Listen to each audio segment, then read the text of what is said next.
We are Futur 2. Futur 2 is technically it's a tense such as future perfect. It's like basically from the future, looked into the past. We've been around since 2020. We're going to do a mini introduction from our side. We're going to talk, just to manage expectations, we're going to just spam you with a couple of thoughts, couple of projects, stuff that we do that we find somewhat relevant in our designer's life. I guess most of you guys probably might have different backgrounds, ultimately work probably in digital somehow. We are working on the product side of things mostly, and software in that sense, partially embedded, partially web and mobile and so on. And so we're just going to share a couple of, maybe anecdotes from our life and a little bit of our way of thinking. And so you know what it is about. It's a little short introduction. It's a little bit of observation when it comes to time in the future, and about a couple of projects illustrating the different horizons. And as we just see that you are, not a huge auditorium here, you can all jump in with questions in the second part. It was really loud. In the first part, we probably just gonna run through it, but in the second part, we're gonna talk about projects and methods and all that stuff. And I'm sure you all have your questions or your anecdotes, so please feel free to jump in and make this a little bit more interactive. We hopefully managed to cut this talk down from 1 hour 45 to 2 hour 30. You have a little bit of time on us. So let me just start right here. So some observations over time. Hello. Okay. Hello. That's gone. That's probably not loud enough. Oh, yeah. Yeah, I think maybe your voice is just a little bit louder than mine there.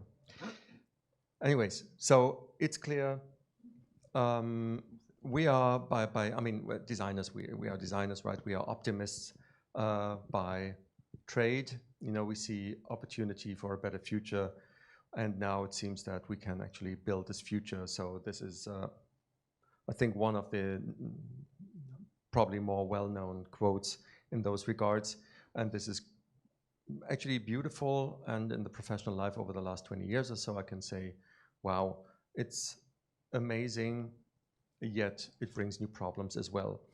If we look around, what's going on in the world at the moment, it doesn't matter whether you look to the east, to the far east, there is wars, there is a bunch of things that are not as pretty, and this is not necessarily overly dramatic. This is just facts. And as they say, it's like one, Ray Kurzweil, who's like a very well-known futurist, says, it was always basically the way. We just get more information about it nowadays. I think it's okay to assume, given our trade, and looking into, the reality of things, that we can understand, how that we just talked about basically not understanding this world anymore necessarily, why somebody who's like a corrupt scumbag, such as Trump, who gets convicted, can still apply for a presidency. You're a reasonable person, can't compute that any longer.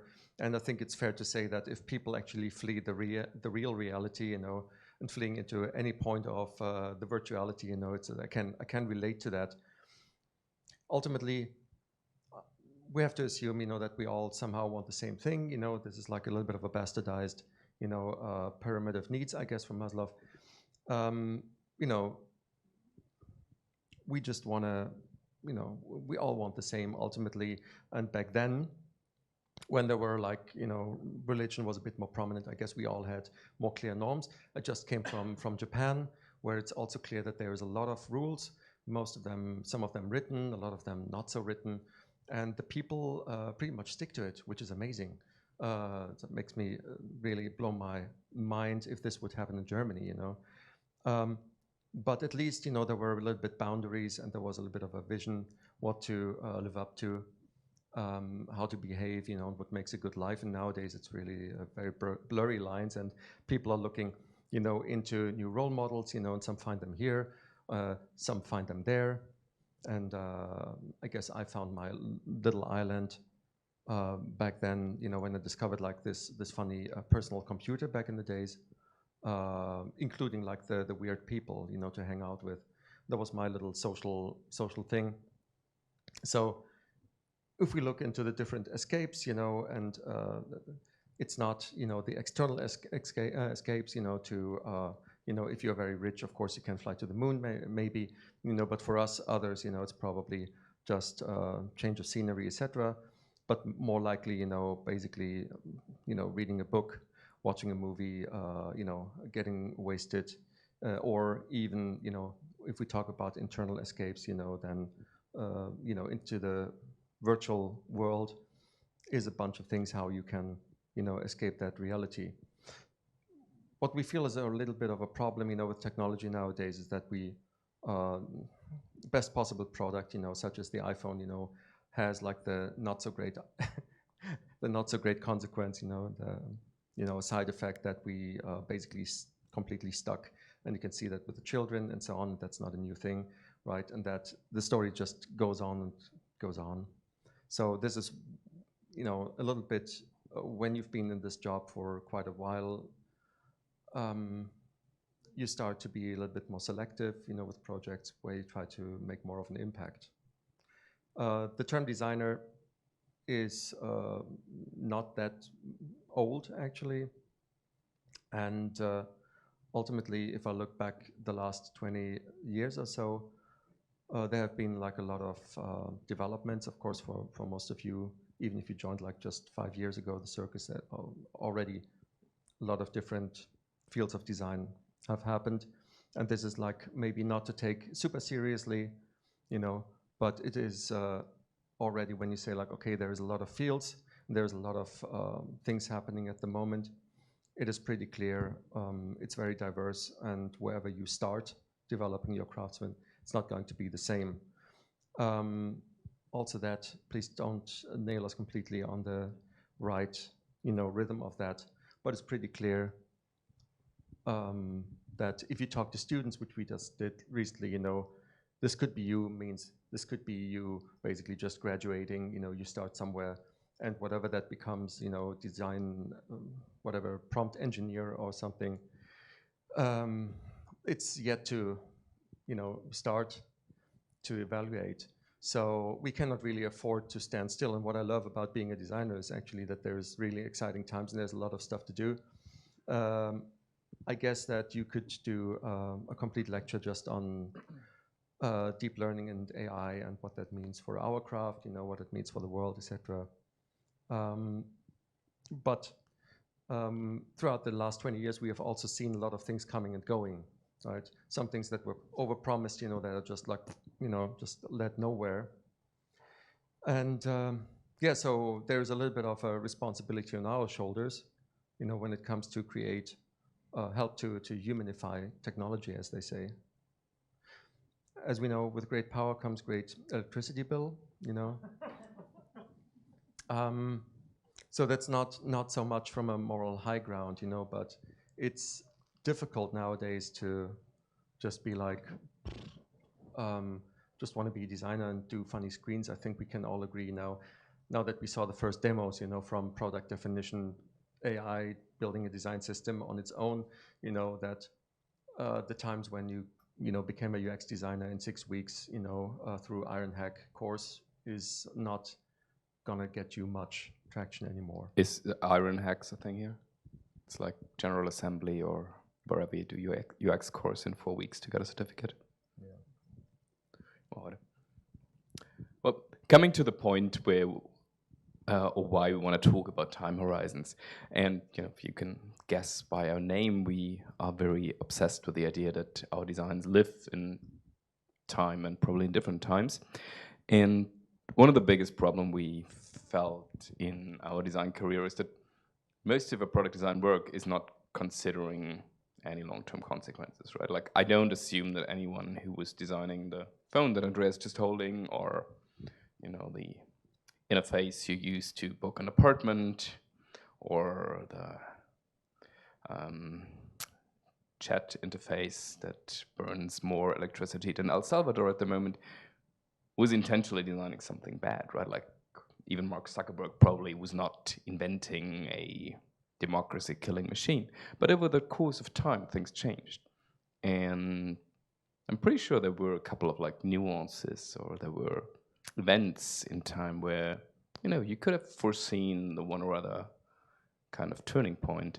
But I don't think we do that, because we as designers mostly are talking about the happy story, right? Like when we write a user story, we want to say something like, now then the user downloaded the app, and then the journey starts.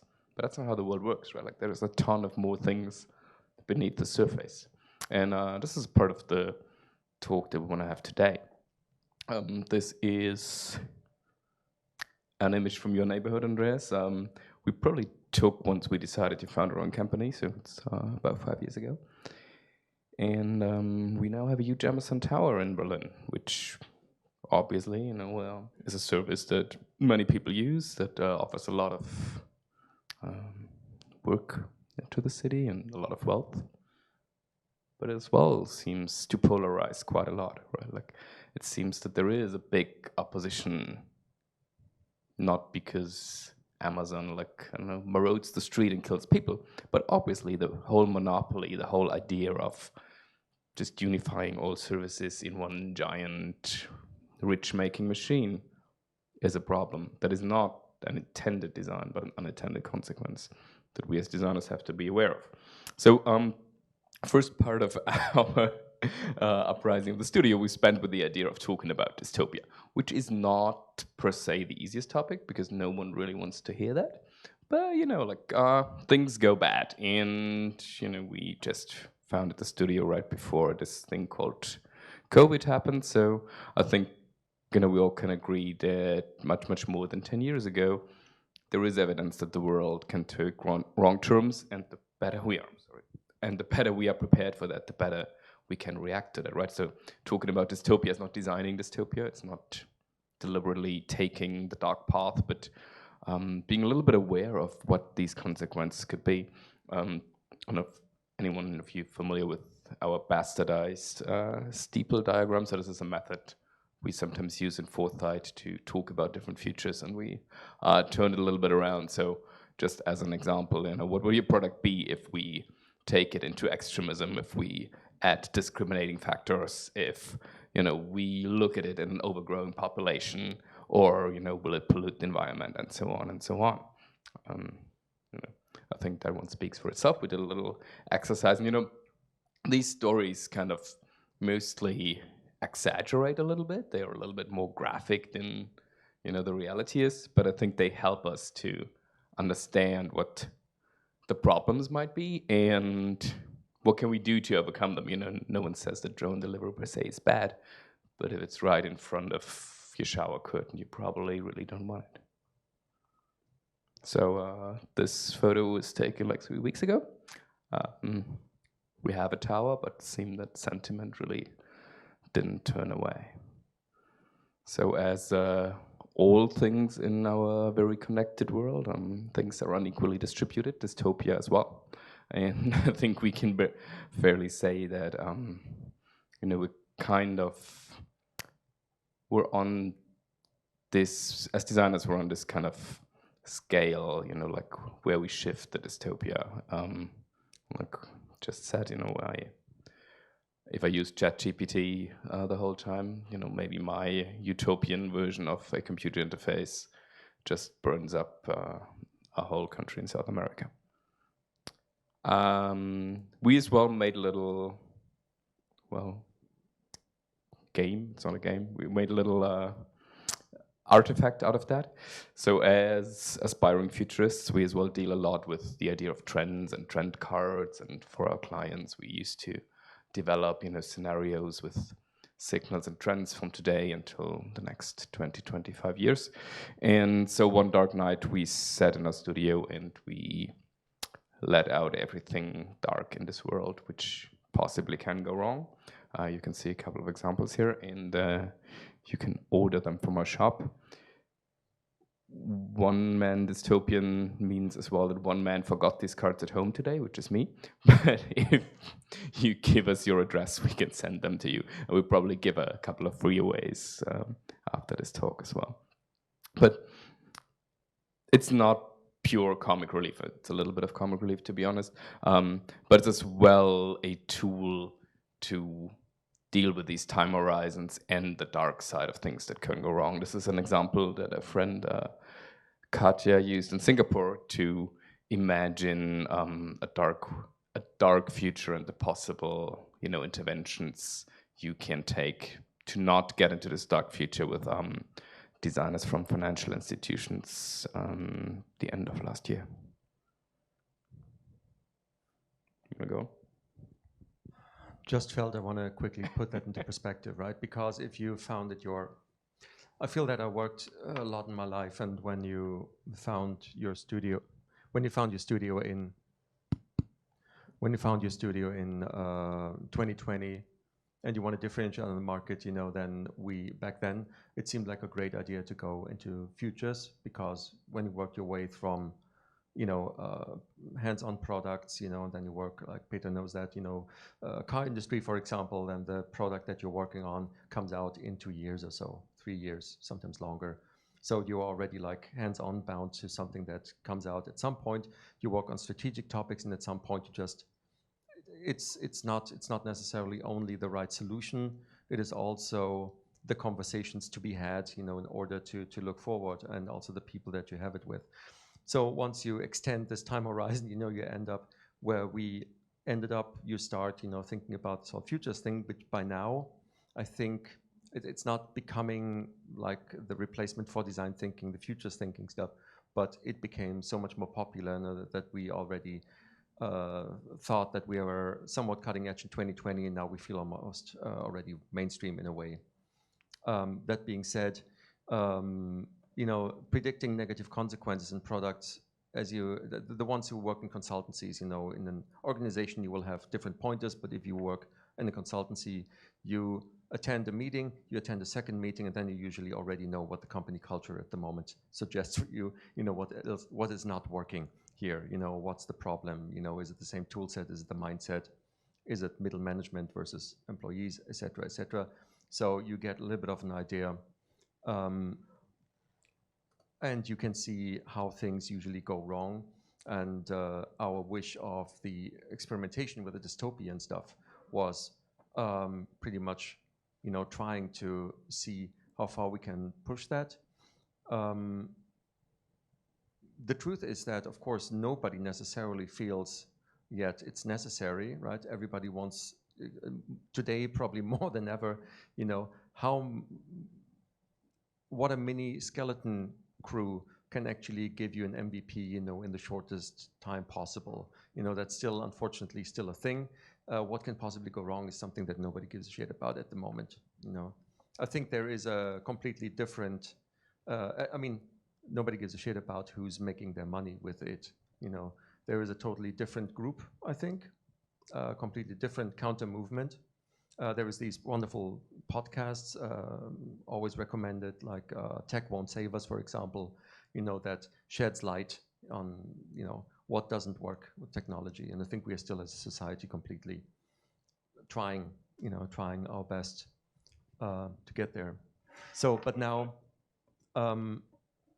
design is, of course, it's not only a business, but it's also a business. So we are also working bread and butter jobs. We, I think, have the luxury to also work on very interesting projects, but we also do stuff same as you do in normal circumstances.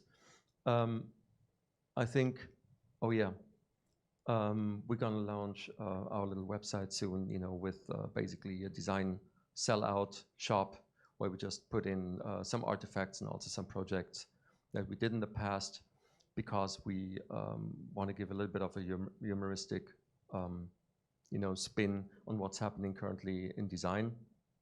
But this is pretty much how we see it at the moment. So that was a long intro, I think, for us.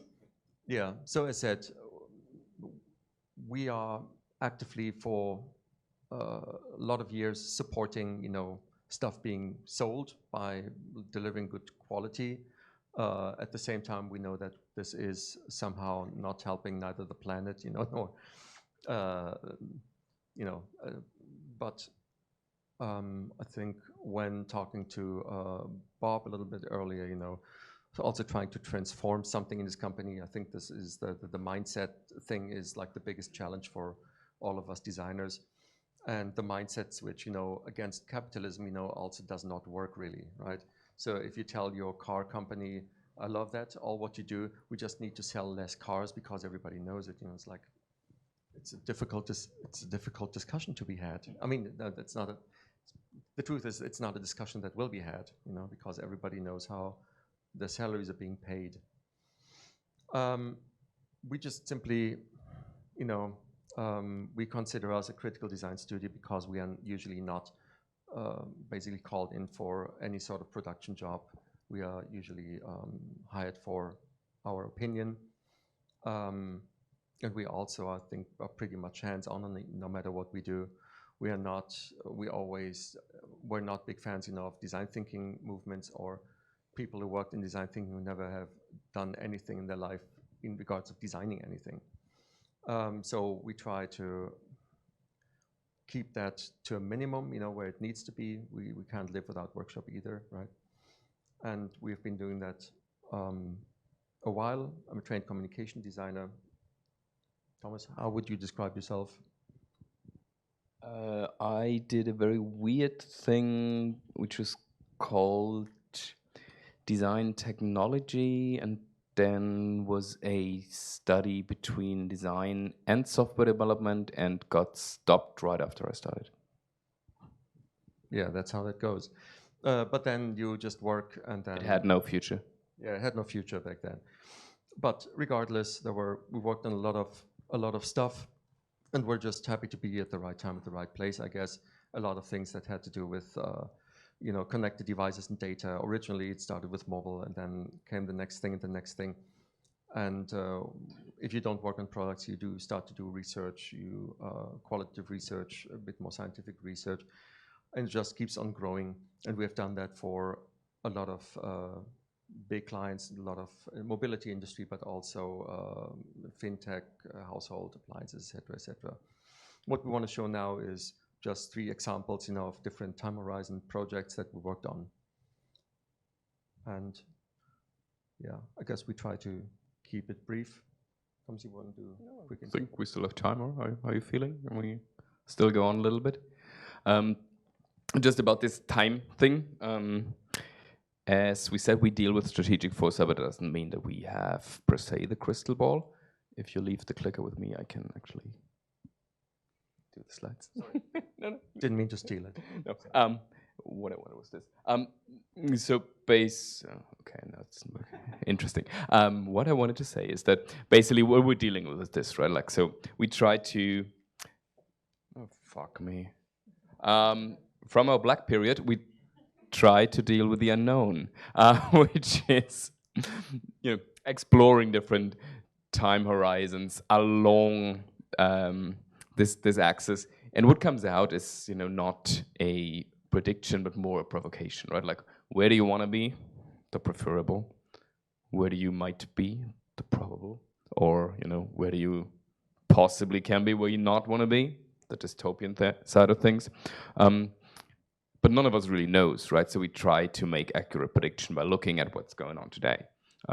We usually do this by looking at, this source of information called the internet, or by tapping into expert knowledge of our network or studies or things that other people do. Or we do our own research, which means qualitative or quantitative research, depending on the topic in a national or international level. And then we come up with these, which is basically trends and signals. So we look at what's happening today and what possibly, 10, 20 years in the future could lead to a kind of development. I'm pretty sure you're familiar with mega trends. This is basically huge demographic shifts that get predicted by, officials from the EU or from the UN. But then when it gets interesting is kind of like the sub-level, right? Like, what does this mean? An aging population, a fragile planet, and depending on our clients and our clients' needs, we're gonna tailor this to an approach that gives you an idea about the possible and the preferable and the so on futures. Could I add something to that quickly? Please. I mean, just two things. The one is, of course, the conversation to be had is very interesting, right? So it's not that you not necessarily get like a complete turnkey concept, in 15 years' time or so, but it is really the way to work with clients and the different stakeholders through something that is shared and that is away from their daily work. That is very fruitful. And the other thing is, I think the way I see trends nowadays, because of course I even had trends probably at some point in university, didn't mean much back then other than, oh yeah, that's something interesting and, it's a little bit not very applied, and a little bit abstract maybe, that this is just the fuel for those conversations. This is how I would characterize that today. And from there, everything starts in regards of prediction or the non-prediction, the provocation. Yeah, I think that's a pretty accurate summary. Just because I don't know any one of you, that we're not kind of like telling you stuff that you heard 1,000 times. Are you familiar with these frameworks? Is anyone working with you with trend research, with kind of futurism? A tiny bit. Okay, the rest, no. So you guys stop me when we get too boring, and you just tell us when we get too fast, because I just realized that we said shorten here. So we probably try to shorten this a little bit and run through it, but this can be a lot more interactive. If you have any questions, please just raise your hands or shout. Like Andreas promised, we're gonna give you a little bit of hands-on work. So 3 projects, 3 time horizons. First one, pretty applied. This was something that we did last year, which is actually live this year. So pretty defined time horizon of a year. And this was a pretty interesting project for a company called Moya, which I'm sure no one has heard of here, right? Yeah, damn it. We're glad you heard it. They're good. They're a great company. So Moya is a ride-sharing, ride-hailing service. It's basically a minibus that drives through Hamburg, carries people. What makes them a little special are 2 things. First, they're owned by Volkswagen. So yes, they have money and they build their own vans. The vans are pretty spectacular. You'll see them in a bit. They're pretty cool, golden, lots of room, super nice seats. Of course, cool algorithm, right? Like you can order it from the app and it will stop somewhere and then, kicks you out somewhere close to your destination and does all the calculation, But unlike Uber or the other, like Bolt or all the other companies who do the same thing, Moya actually is part of the public transport system of Hamburg. So they try not to compete with your buses, your railways, or your trams. They try to complement them. So basically you can ride Moyas with, not really with a tram ticket, but like in a similar manner. You can buy the tickets there, they can combine.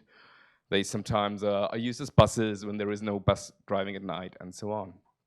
What comes with that, by the way, is they as well have to be accessible and inclusive, like the whole public transport system. So they have to make sure people with hearing impairments, with visual impairments, and with walking impairments can use the service. And so they asked us basically to find out what that means.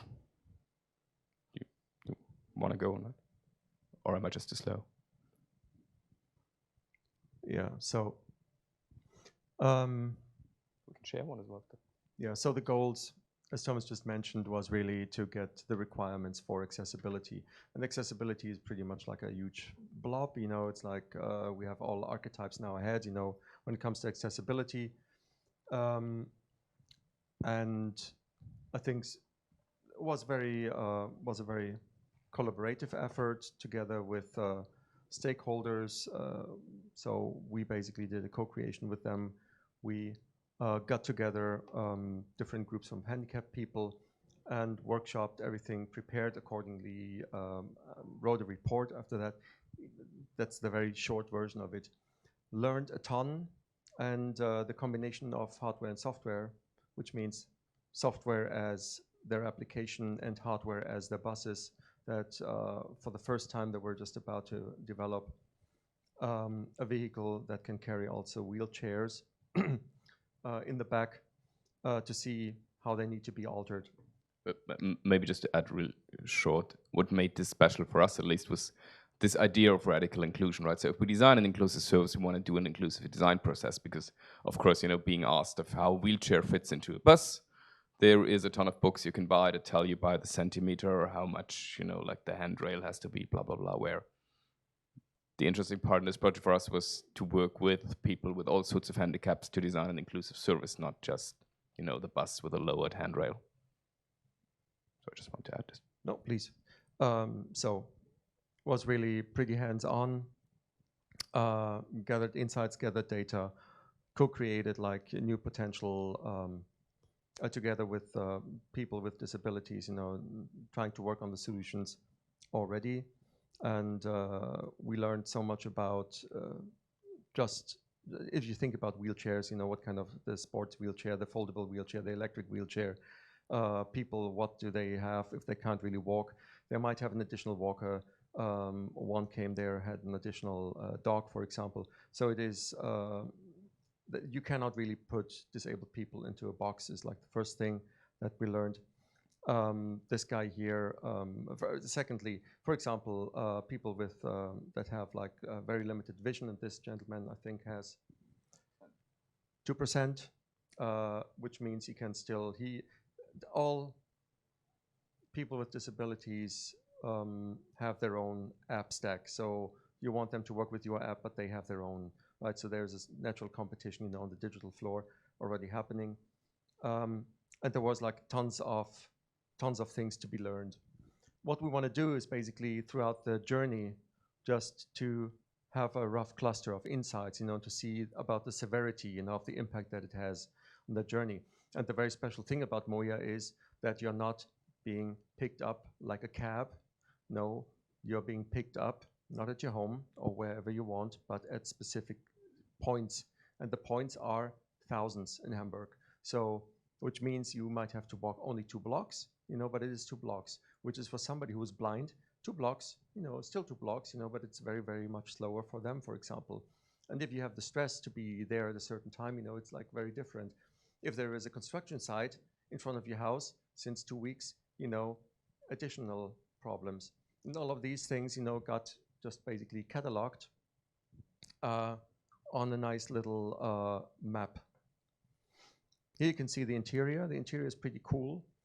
Originally, I think the idea was to get the ladies home, no matter in what state, somewhat unmolested, so this is why the seats are very much, have a certain natural distance, where you can also avoid eye contact, which is cool for the ladies. Yet, if you are deaf, for example, you're traveling with your buddies, you cannot lip read, because you have a blocker in between. So there's a lot of stuff, and every turn, of hardware and software that is kind of interesting. There is, for the people with limited vision, they want like numbers being bigger, or they want like particular light indications, where to step. There's a certain sound, for example. Moya is recognizable. If they drive through Hamburg as a blind person, the sound. It's an electric vehicle, by the way. So it's an electric vehicle, I'm sorry, yeah, it's an electric vehicle. So the ABBA sound that you hear usually, which basically like from 0 to 30 kilometers. Everyone knows what an ABBA sound is? Is anyone of you working in mobility as well? Just by a show of hands? I know about you. Oh, okay. An ABBA sound is the sound that an electric vehicle makes under 30 kilometers to warn people because it doesn't make any motor noise. Thank you. So no matter if it's like software or hardware, it is tons of stuff to be learned.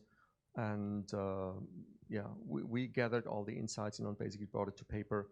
How they prioritized, like, or how they brought the things on the roadmap was then their problem.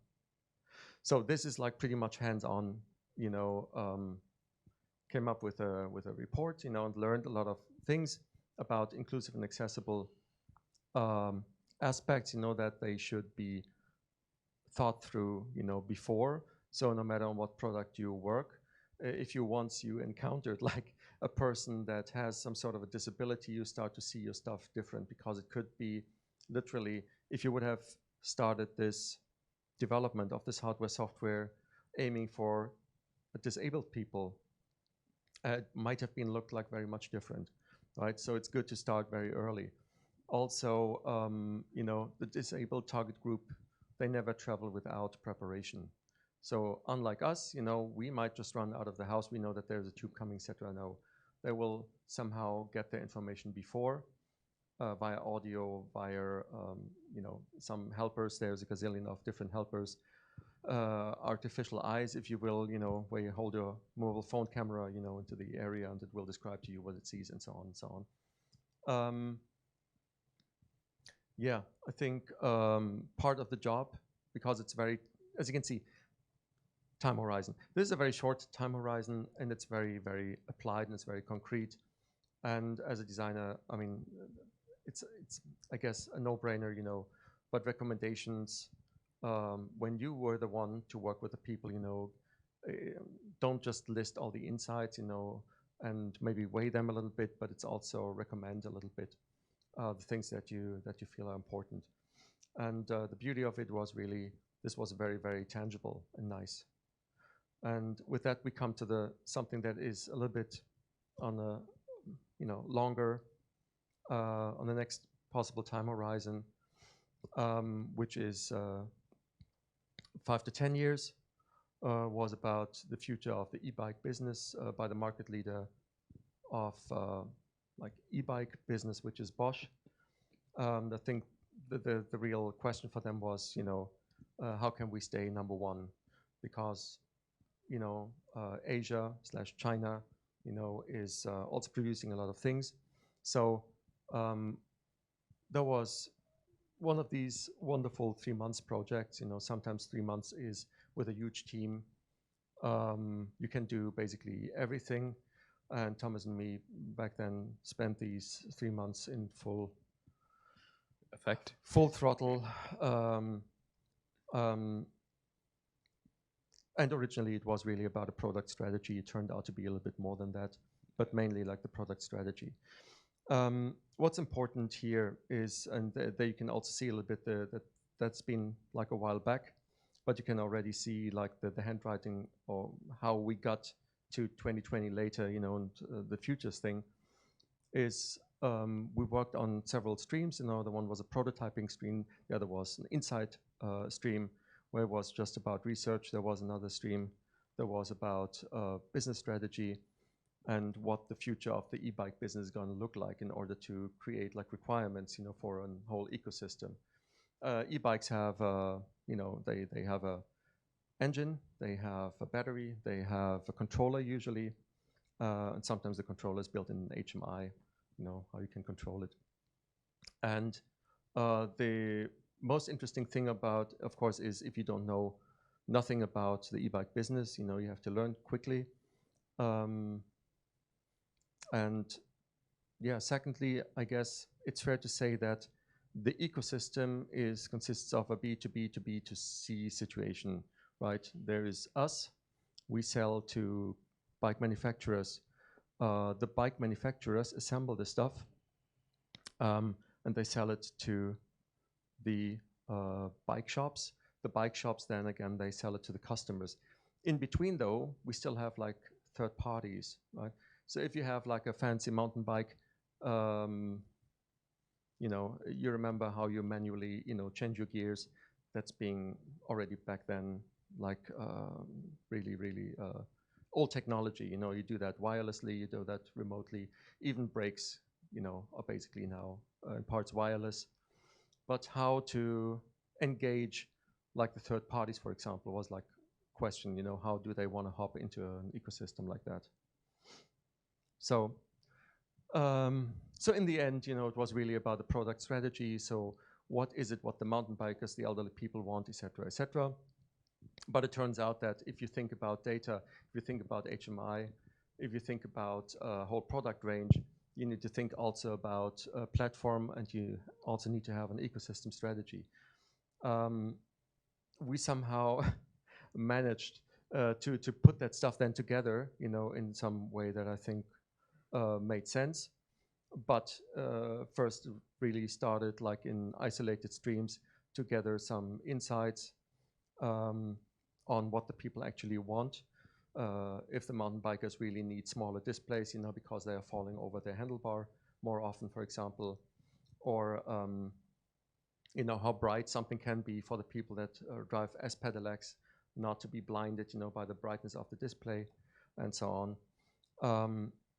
In the end, we put together a system that was very fluid, but it cannot only be fluid in hardware, it needs to be also fluid in the software part. So that thing then was also completely prototyped as a prototype platform. So we could just try things out. As you can see, this here is very old school product design approach, right? It's really like cardboard box. Yeah, and so it all really came together. And what was interesting for us, it was the first time we did something like that where we created the specs so possibly another agency can work with that to develop a product, right? So that was just like as phase zero, we called it, like really like because there is so many different influences, also in regards of the trends, the business numbers to assume in 10 years time, what will be a thing? E-bike rental, yeah, it's gonna be a thing. How big is the market going to be? To crunch some numbers, more in the designerly way, I would say, I might argue, not so much McKinsey. McKinsey makes their money because they have all the very deep data insights into everything. Designers usually more, with reason,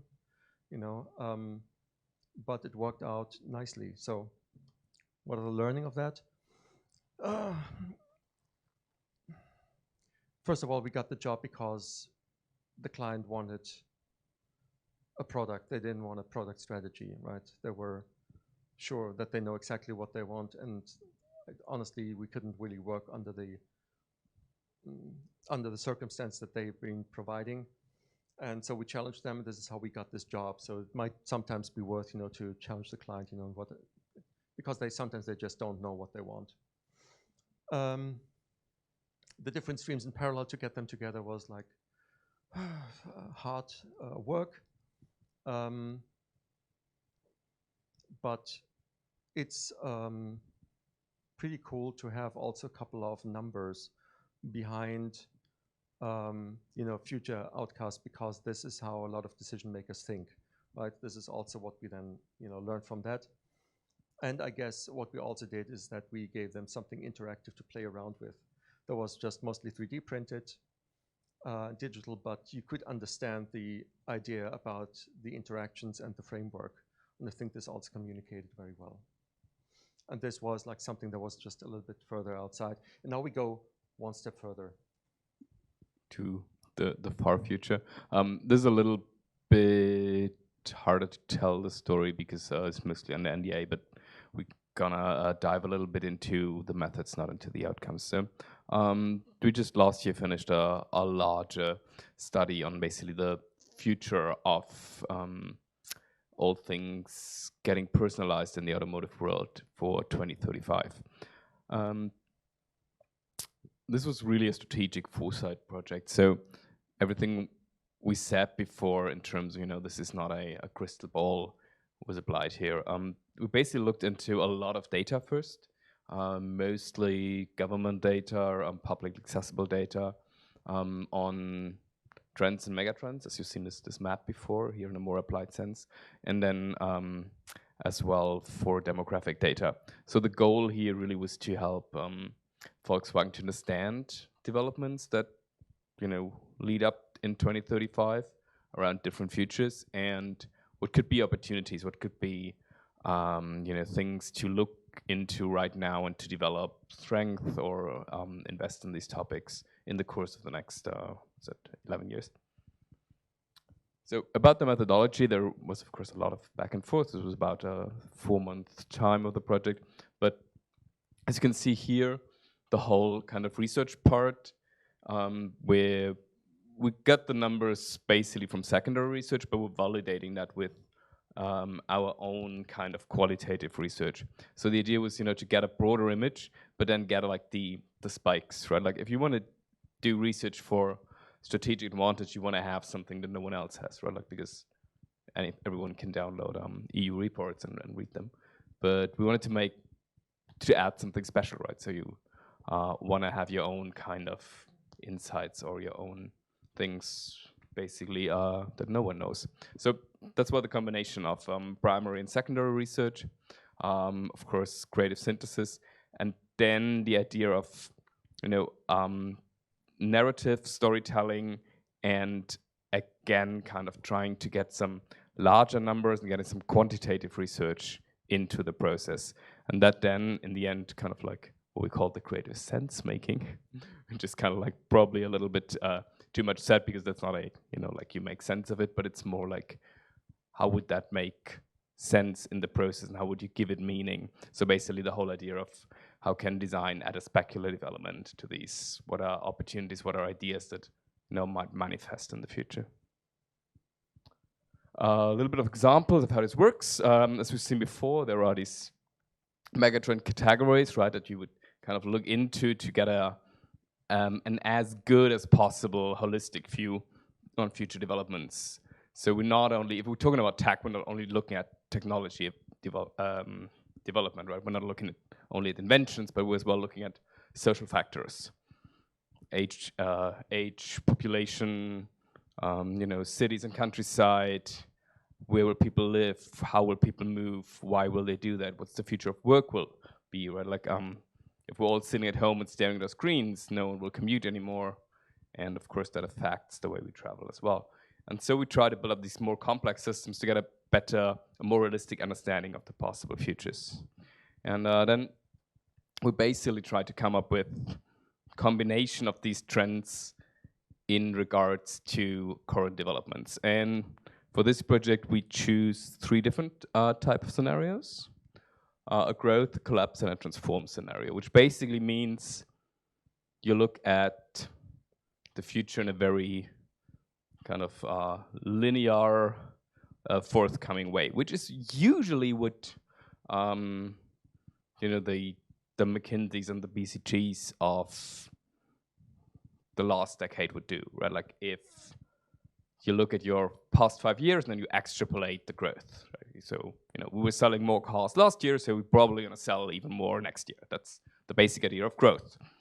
It's also the thing we can imagine the best because, it's kind of like how we think. We're like, it worked yesterday, it will work tomorrow.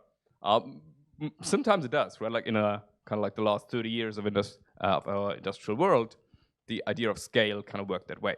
Right? Like, you were doing something good, then you were doing it more efficient, and you sold more cars. The second one is what we just witnessed with the whole COVID and what's happening in other parts of the world right now is a collapse scenario. So there are possibilities that things just collapse, right? Like we have a ban on combustion engines in the EU in about 10 years. That will collapse the market of combustion engines for sure. So these scenarios are real as well, right? Like they're different futures, but they're real as well. And then the transformative scenarios. Transformative scenarios are usually what you kind of do when you think of things with a spin, right? So in staying in that example, combustion engines will go, but will probably, hopefully, shift to a very efficient, very bright future of electric mobility, maybe. That's the idea of a transformative scenario. So we're kind of laying out things in that manner to try, to look at the different angles of where these futures could be. And then we basically went to the idea of doing what you normally do in television. Like we asked 1,000 people. We, with the help of a marketing partner, we basically went through a representative cut through the German population and asked 1,000 people from 16 to 60 about these different narratives, and parts of it I can't reveal right now, but basically the details of these futures that we imagined and how probable they think it would be and how desirable. because just because we designers and people from the industry think this is a bright future, it doesn't really mean that everyone thinks like that. And so we added another layer of basically numbers and reason to the whole process. We as well looked then into future user groups, which basically meant that we looked at users of today. So a lot of demographic data again. You probably know these generation models. So I think Generation Alpha is now, does anyone have kids here? It's probably your small kids. Generation Beta will be born next week. And then, we have all the stuff to all people like us. But if we push that into 2035, they're still the same people, right? But they're in different stages of their life. So we kind of can make prediction about how they might behave in combination with these different futures. So someone who is now Generation Y, well, probably a couple of you, have the certain preconditions because of what you witnessed in the past, about what media you consumed, what truth you've been told, but as well the stage of your life right now. You're probably in your, mid-30s right now, so you have a career. You probably think of doing certain moves because you are a part of this Western society, and probably things will move that way. So if we push you 10 years in the future, you're still yourself, but you're probably in a different life stage, which means kids got older, probably career advanced, maybe mortgage has to be paid, no. Which means your expectations towards a future of personalization might be slightly different. We can put that into the mix and thinking about how you might consume our products.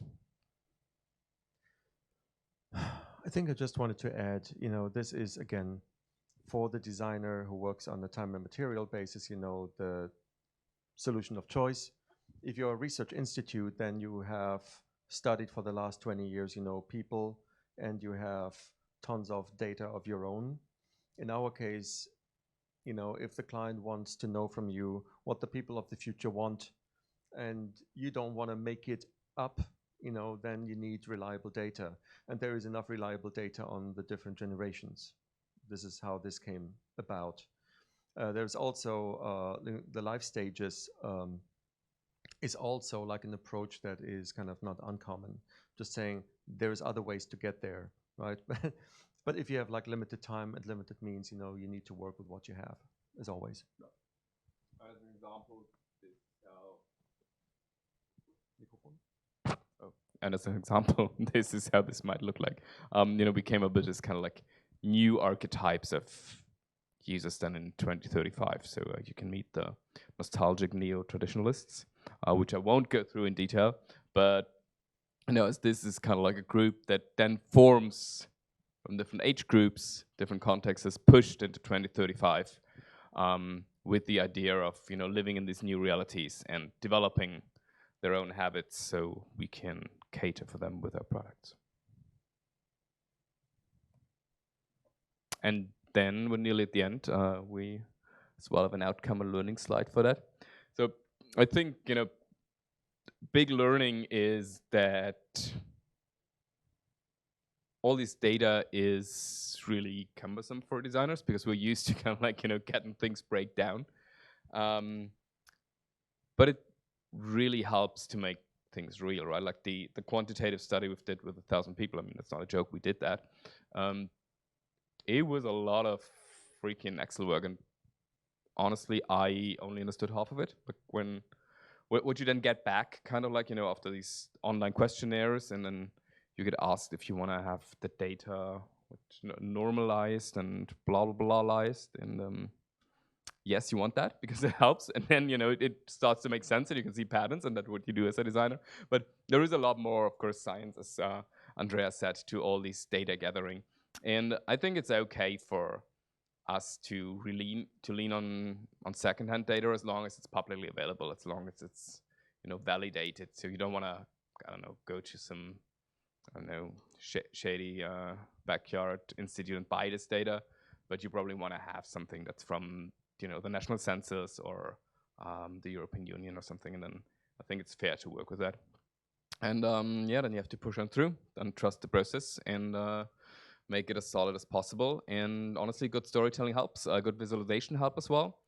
As you can see, we used very modern AI tools together with old school printing aesthetics.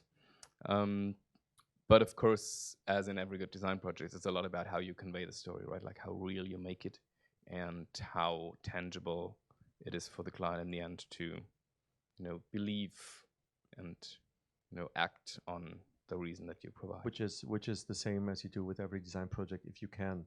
I think just to put it into perspective a little bit in regards to the time horizons, you could see the previous project, that was already strategic, you getting onto an abstract level at a certain point, right? Because you have to make somehow meaning through connections. You have to synthesize stuff. You bring things together, as we always do as a designer. This year was tricky. We did 2 of those kind of projects, and they were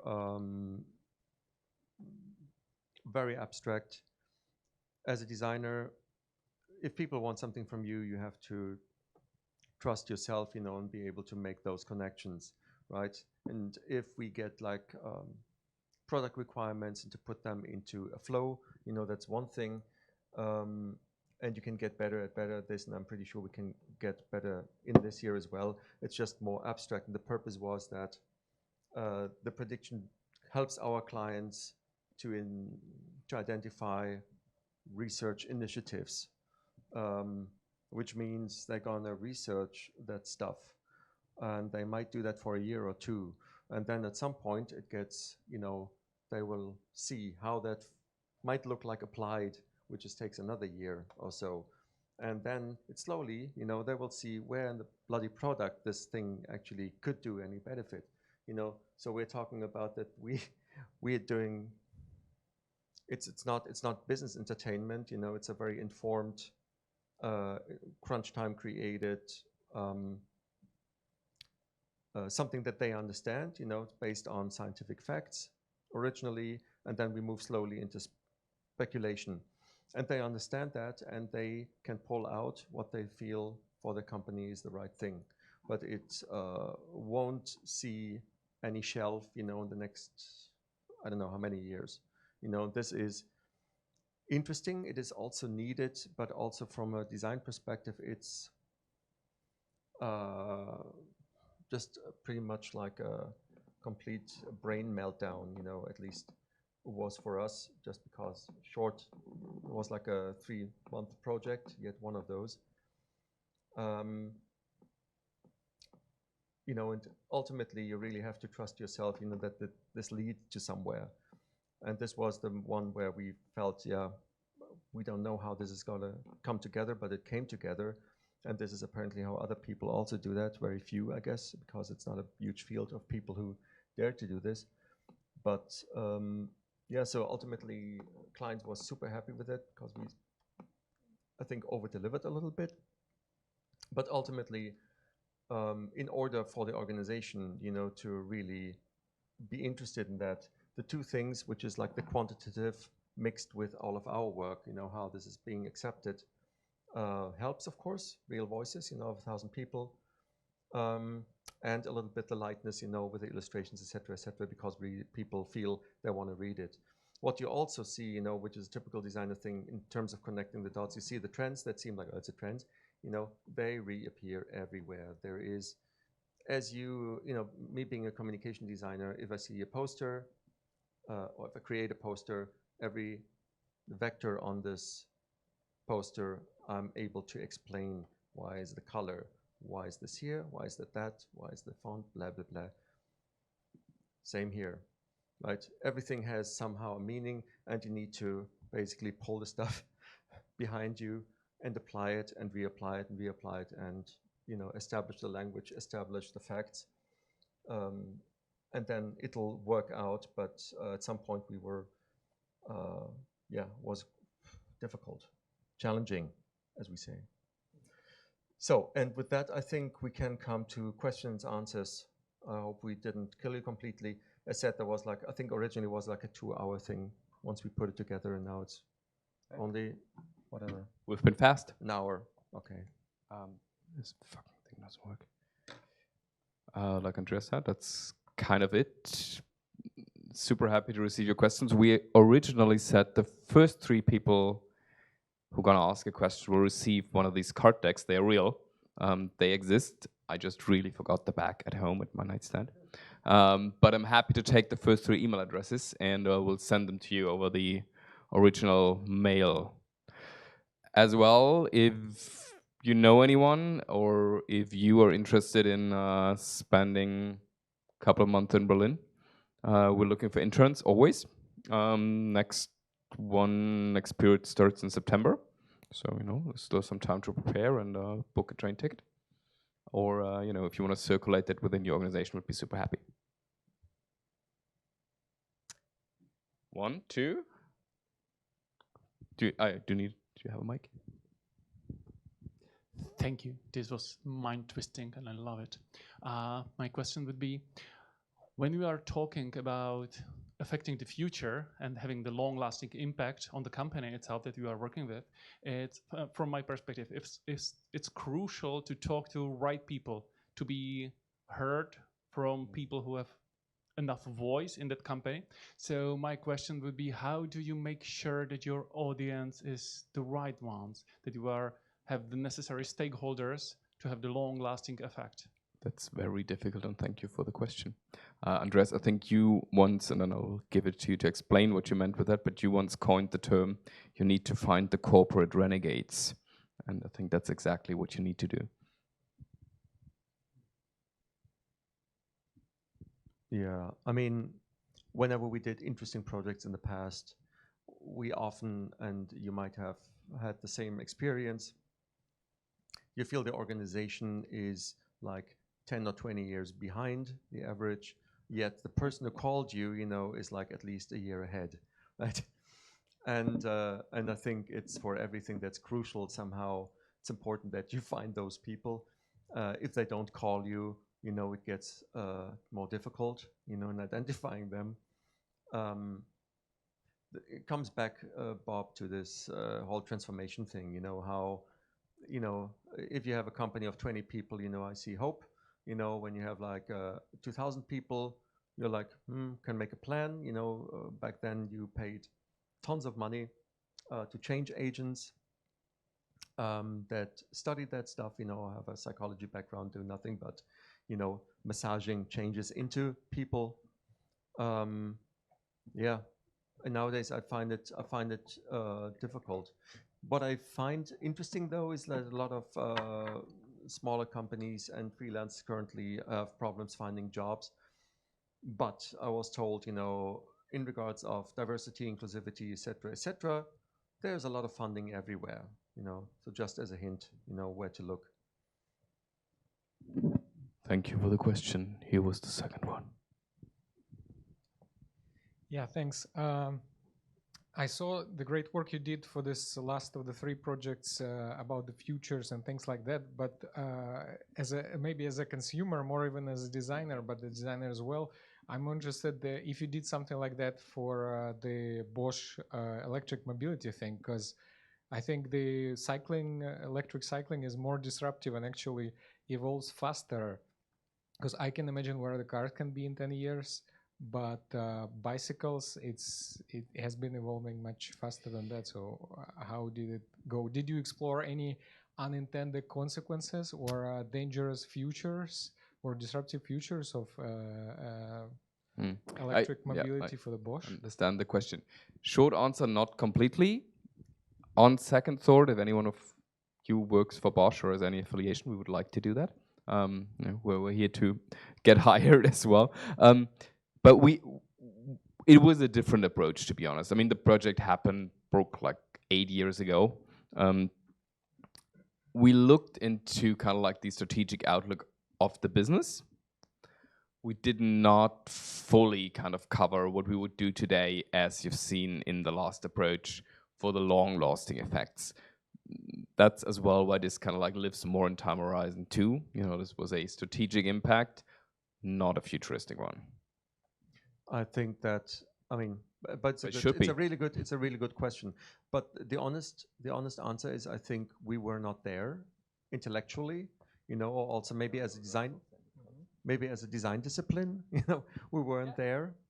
And also, I think from an organizational perspective, I think that Bosch back then, it's fair to say that they should have had a plan like that already on the shelf, but they probably don't have one even today, right? So the fact that there is discussions that you need as a business, other than, of course, you need to put things on the assembly line because that is what will make it into the quarterly, in the quarterly report. You will need beyond that, a little bit of a plan, how it all is being held together, but you also need like the strategic bigger vision. And how deep you want to go with that, that's pretty much up to you. We found that there is always like a huge gap between the conversation to be had, with the C-level versus like the middle management. The middle management, they are in daily problems, basically, they're dealing with. But they are also, pretty, they are realistic, and usually they have a clue of what they are doing. Top level speaks of something completely different, right? There's like, sometimes it is just like the PR department that just throws out things. It does not necessarily has to do with anything of the reality of the organization. So but I think, actually, right? So I'm just saying that all of that is somehow, I think, needed if you are a bigger company. Not for a 20-person company, but for a big company. None of them don't have it.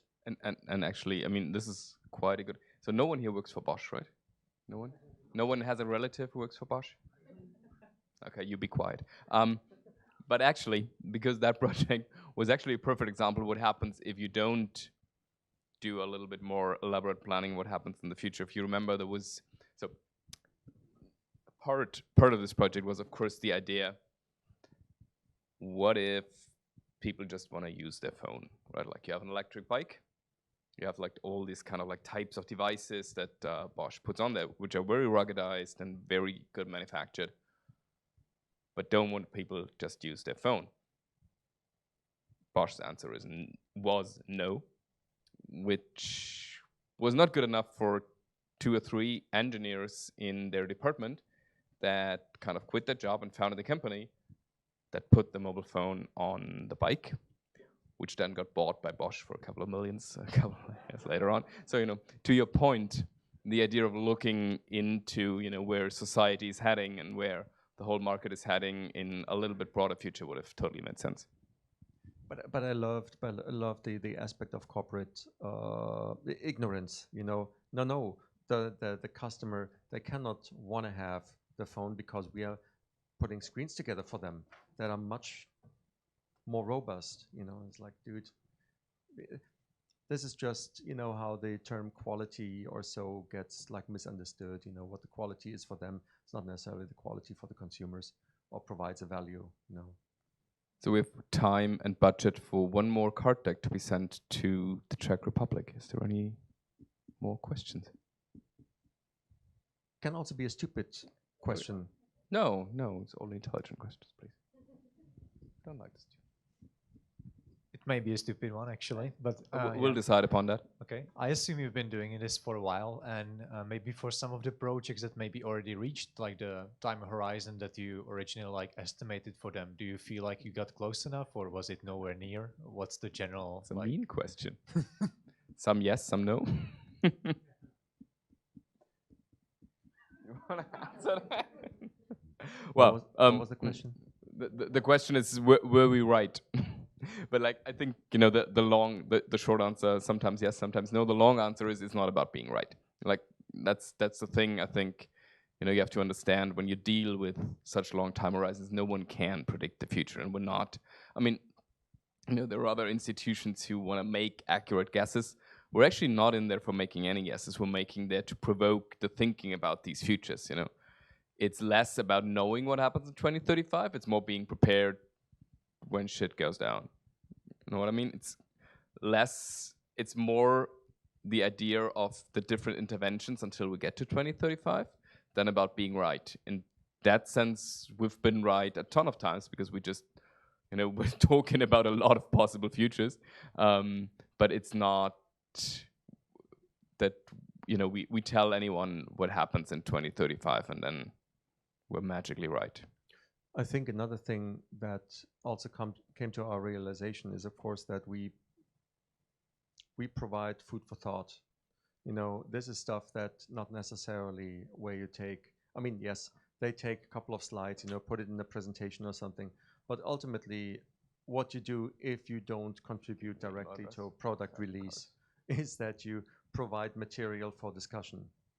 And we do that for like those guys here, you know, for the last project that you saw, we do that currently. We work a lot for Grab, which is like the it's a super app in Southeast Asia, for example. The Uber of Southeast Asia. It's bigger than the Uber of Southeast Asia, you know, because they have also their own way of payment. They do also have food deliveries. Basically, it's a very complex, very big thing, and we are working to just pump out, give ideas for new features, you know, for whatever strategically makes sense. What we bring it down to screen flows, you know, or to little prototypes, etc. But it is always very pointed, very strategic. Ultimately, though, we don't build the features, right? We provide the material that gets the people in leadership, you know, discussing about the things, because that's also what you need, right? You need quick decision-making abilities.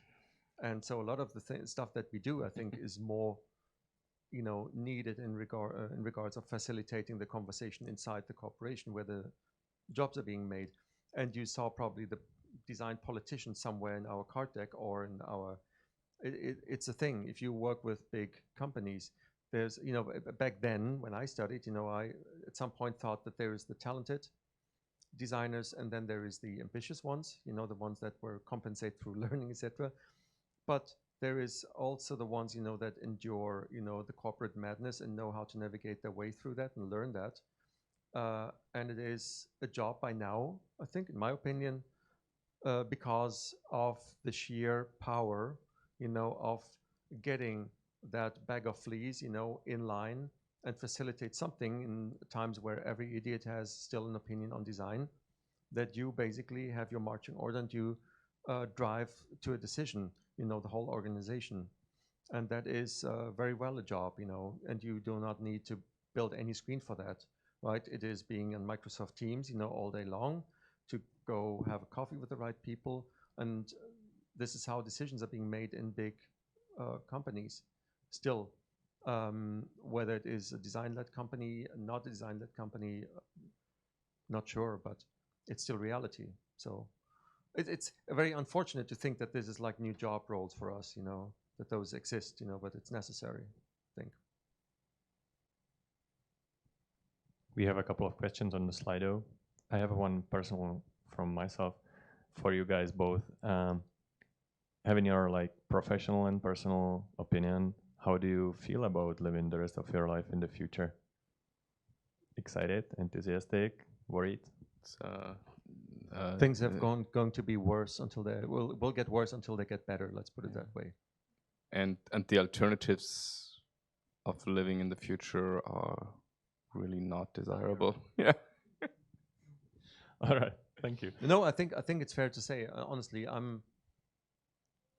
I just told you I just came from Japan, technically, basically yesterday or like today, and a lot of the stuff, you know, that you go into. There's a beautiful so-called children's book forest somewhere in Osaka, which is just amazing children's books everywhere. They're all Japanese, you know, but also like some classics. Pretty sure that there's one other Czech children's book as well.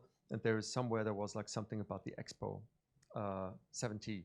And looking quickly through those books, you know, it's all for young people from age of 1 to whatever, adolescents. And just going through this kind of Expo 1970 book, I was like, shit, Japan already looked like the future back then. And now if you are, you know, doing a lot of things there, the way they are done, I'm just like, holy shit, I'm in the future already.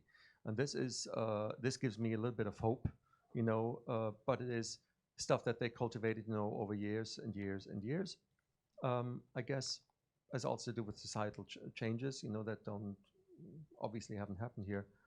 But it gives me a lot of hope that things also left and right of the technology stuff that we work on, is actually changing the future to a better. So we don't have to rely on ourselves necessarily, and the stuff that we do.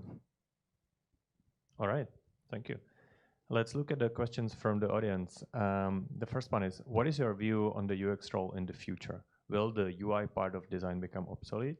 Will UX UI designers turn into product managers or service/CX? Do you want to stay anonymous, or do you want to? You can stay anonymous. That's cool. Two cents on that. Like, well, we probably have different opinions on it. So I do believe that the role of the designer, and I'm not sure if UX will be the term that it's called, or UI, is necessary as we're shaping things, right? Like we're shaping processes and organizations that build things, and that will be necessary no matter how digital we get as well, I want to believe, because I want to live in that future. But the traditional UX, UI designer, as I think we hinted on that before with the kind of remark to your 4 weeks UX course, if that is the person who operates Figma and aligns bezels, I'm not so sure. We can automate stuff right now pretty quickly. So if your only skill is aligning lines and boxes and arrows, that's probably not the most future-proof thing you can do. If your skill is translating business goals and humanity goals into things that help communities and people to thrive, then yes, I think that's still a future-proof role. And most of the UX designers, by the way, are product managers. They just don't know it. I think I can add a little something to that, which is like just the feeling I have having worked, let's say, beginning of the 2000s, versus today. I think we somehow industrialized our craft very much. So by now, everybody who is a non-designer thinks, design, there's a design uniform, and there's a toolbox that you come to work with, and these are the three things that they do, those designers, like some cool storytelling, screens, of course, because screens, rectangles, this portrait landscape shaped, and so on and so on. So I think we just got ourselves a little bit in a position where the job is not associated with creativity at all. It's a bunch of methods, a bunch of tools. If you combine them, something comes out and it's great, And so that's why it looks all fucking the same. This is why all shit looks the same, right? The developers then again, they did their own thing. Now we have so many platforms which basically create everything, or which power everything. Yet again, this combined with the stuff that we do equals like pretty much the same. The big. It's kind of funny when we did our last fintech project and we researched interesting fintech companies, and I didn't even know, how those should be much different. And a lot of them really were pretty much the same. Some had like a really cool feature that had a nice idea behind it. The look, etc., was all like pretty much the same. But there were like sometimes nice illustrations. I thought, oh, illustrations, that's cool to differentiate in a fintech market. And that was like, let's say, 3 years ago. And then I would say like, well, I think that ship has sailed now that you can basically, pop out on the push of a button, like a bunch of illustrations in the same style. It's also shit time for illustrators, by the way. Having said so. So yeah, I think we did. I think for me, if I'm not making this up here on my to-do list, I think on number 3 it says somewhat like find a different name for whatever you do, because it's certainly not UX designer. No, that's done. And that's been done for a while, but I have to admit that I didn't get any identity crisis, We didn't find really a better word yet, but honestly, if we can disassociate with the whole UX bunch, we'd be happy to.